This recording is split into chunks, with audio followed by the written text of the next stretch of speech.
नमस्कार दोस्तों। तो भारत की राज्य व्यवस्था के इस स्पेशल सीरीज़ में आपका स्वागत है, जिसमें आज हम बात करेंगे स्वतंत्रता का अधिकार। अगर स्वतंत्रता के अधिकार के बारे में बात करें तो इसमें कुल अनुच्छेद 19 से लेके अनुच्छेद 22 तक, अर्थात कुल 4 अनुच्छेद हैं। स्पेशली अगर आज हम बात करें तो अनुच्छेद 19 के बारे में बात करेंगे और शेष अनुच्छेद नेक्स्ट वीडियो में हम कवर करेंगे।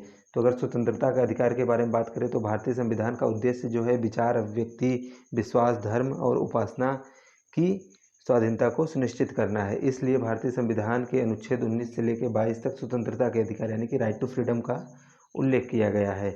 और अगर हम बात करें अनुच्छेद 19 के बारे में तो अनुच्छेद 19 में सभी नागरिकों को 6 प्रकार के अधिकारों की गारंटी दी गई है। तो पहले तो बोलने एवं अभिव्यक्ति की स्वतंत्रता, फिर उसके बाद शांतिपूर्ण सम्मेलन का अधिकार, फिर उसके बाद संघ और सहकारी समितियां बनाने का अधिकार, फिर उसके बाद है भारत के राज्य क्षेत्र में कहीं भी घूमने का अधिकार, फिर है भारत के राज्य क्षेत्र में कहीं भी घूमने, बसने एवं निवास करने का अधिकार, और फिर उसके बाद है भारत में कहीं भी व्यापार और कारोबार करने का अधिकार। और अगर हम बात करें मूल संविधान में तो मूल संविधान में कुल 7 मूल अधिकारों का, माफ़ कीजिएगा, 7 प्रकार की स्वतंत्रताओं का उल्लेख था, जिसमें से एक था संपत्ति को खरीदने, अधिग्रहण करने एवं बेचने का अधिकार। लेकिन 1978 जब मोरारजी देसाई जी की सरकार थी तो 44वां संविधान संशोधन करके इसे समाप्त कर दिया गया। और एक बात और कि ये जो अधिकार हैं ये केवल राज्य से रक्षा करते हैं, ना कि निजी मामलों में। फिर अगर उसके बाद हम बात करें बोलने एवं अभिव्यक्ति की स्वतंत्रता की, तो बोलने की स्वतंत्रता और अभिव्यक्ति की स्वतंत्रता ये है कि कुछ भी दर्शाने का, मत देने का, या फिर बोलने का, लिखने का, या फिर कुछ भी ऐसे तरीके से कि आप शांत रह के भी अपनी अभिव्यक्ति व्यक्त कर सकते हैं। अगर इसकी बात करें तो इसमें काफ़ी ब्रॉड स्तर पे आता है अभिव्यक्ति व्यक्त करने में। जैसे जो डिजिटल मीडिया है, चाहे वो अखबार हैं, ये सब इसी में आ जाते हैं। जैसे कि अगर हम बात करें, कुछ उदाहरण अगर लें तो प्रेस की स्वतंत्रता, या फिर सरकारी गतिविधियों की जानकारी रखना, या फिर शांतिपूर्ण अधिकार यानी कि शांति का अधिकार, ये सभी अभिव्यक्ति की स्वतंत्रता के अंतर्गत आते हैं। यानी कि राज्य जो है बोलने एवं अभिव्यक्ति की स्वतंत्रता पर उचित प्रतिबंध लगा सकता है। यानी कि अगर राज्य चाहे तो आपके ये जो स्वतंत्रताएं दी गई हैं इस पर कंट्रोल भी कर सकता है। लेकिन इसके लिए कुछ स्थिति है, जैसे कि भारत की एकता एवं संप्रभुता, या फिर भारत की यानी कि राज्य की सुरक्षा, या फिर विदेशी राज्य से मित्रवत संबंध अगर बिगड़ रहे हों, कुछ आपके ऐसे बोलने से अगर मान लीजिए किसी देश के साथ हमारे देश का संबंध खराब हो रहा है, तो ऐसी स्थिति में भी आपकी अभिव्यक्ति की जो स्वतंत्रता है उसको कंट्रोल किया जा सकता है। या फिर सार्वजनिक आदेश अगर कोई पारित किया गया है, वो स्थिति हो सकता है, या फिर न्यायालयों की अवमानना करने पर ये स्थिति हो सकती है। यानी कि अभिव्यक्ति की आज़ादी जो है उसको कंट्रोल किया जा सकता है, प्रतिबंध लगाया जा सकता है। फिर उसके बाद हम बात करें तो शांतिपूर्वक सम्मेलन करने का अधिकार। किसी भी नागरिक को बिना हथियार एवं शांतिपूर्वक संगठन बनाने का अधिकार है, परंतु हड़ताल करने का अधिकार नहीं है। आप यहाँ पे याद रखिए कि हड़ताल करने का अधिकार नहीं है। फिर उसके बाद हम बात करें, राज्य जो है संगठित होने के अधिकारों को 2 आधारों पे प्रतिबंध लगा सकता है।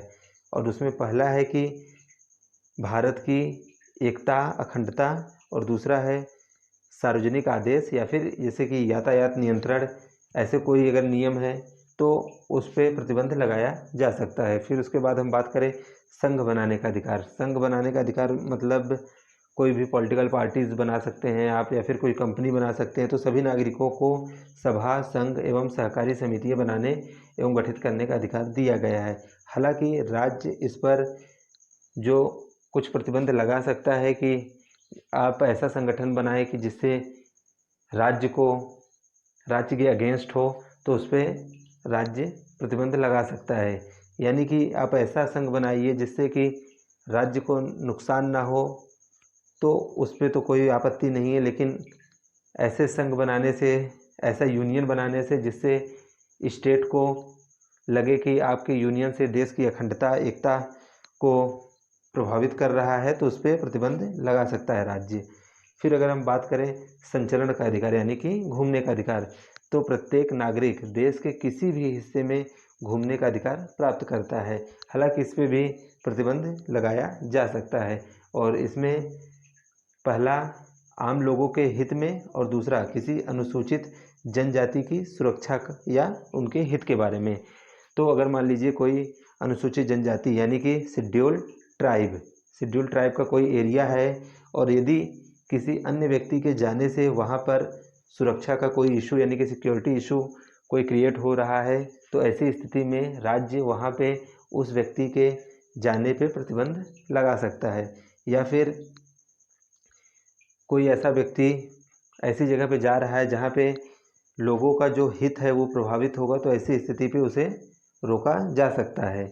इसके अलावा अगर हम बात करें तो निवास का अधिकार यानी कि हर नागरिक को देश के किसी भी हिस्से में बसने का अधिकार है। राज्य इस अधिकार पर लेकिन जो ये अधिकार दिया गया है कि आप कहीं पर भी बस सकते हैं, कहीं पर भी रह सकते हैं, इस पर भी कुछ प्रतिबंध लगा सकता है, जैसे कि विशेष रूप से आम लोगों के हितों में हो या फिर अनुसूचित जनजाति के हित में। अगर बात करें जनजाति क्षेत्रों में उनकी संस्कृति, भाषा एवं रिवाज के आधार पर बाहर के लोगों के प्रवेश को प्रतिबंध किया जा सकता है। एक्चुअली जो अनुसूचित जनजाति के क्षेत्र हैं वो काफ़ी ज़्यादा अपने आप को सिक्योर करते हैं, तो यदि मान लीजिए वहाँ पे कोई बाहरी जाएगा, उसकी वजह से अगर उनके जो कल्चर हैं, उनकी जो लैंग्वेजेस हैं, उन पे अगर किसी भी प्रकार का गलत प्रभाव पड़ेगा, तो ऐसी स्थिति में राज्य उस व्यक्ति को उस क्षेत्र में जाने से रोक सकता है, अर्थात यहाँ पर उसको प्रतिबंध लगाया जा सकता है। फिर अगर हम बात करें तो व्यवसाय का अधिकार यानी कि सभी नागरिकों को किसी भी प्रकार के व्यवसाय करने का अधिकार दिया गया है। और अगर हम बात करें, यह अधिकार बहुत ही विस्तृत है क्योंकि यह जीवन के निर्वहन हेतु आय से संबंधित है।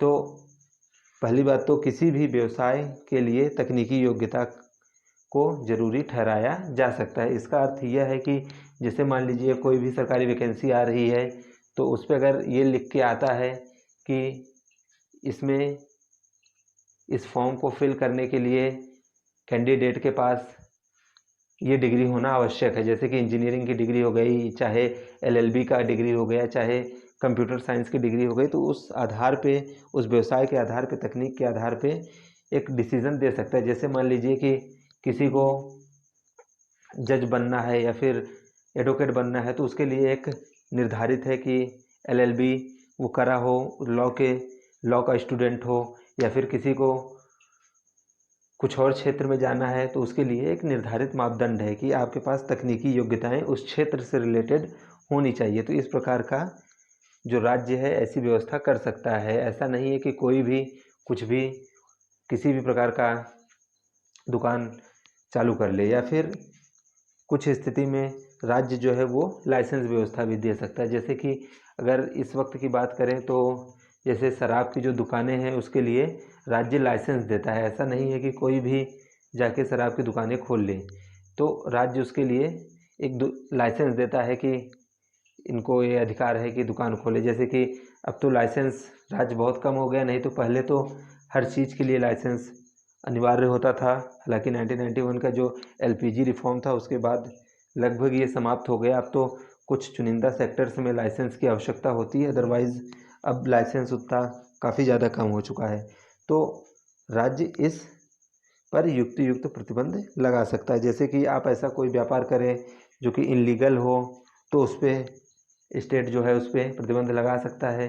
तो ऐसा व्यापार जिससे कि स्टेट को लॉस ना हो, या फिर स्टेट के सिस्टम को किसी भी प्रकार का चोट न पहुँचे, या फिर भारत की एकता, अखंडता, संप्रभुता से उसको हानि न हो, तो ऐसा कोई भी व्यापार हो तो उसको भारत सरकार या फिर राज्य सरकार प्रतिबंध लगा सकता है।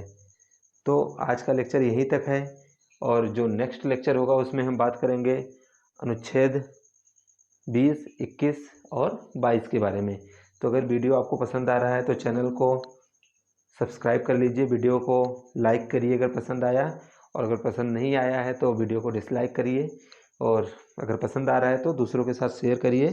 थैंक्स फॉर वॉचिंग और धन्यवाद।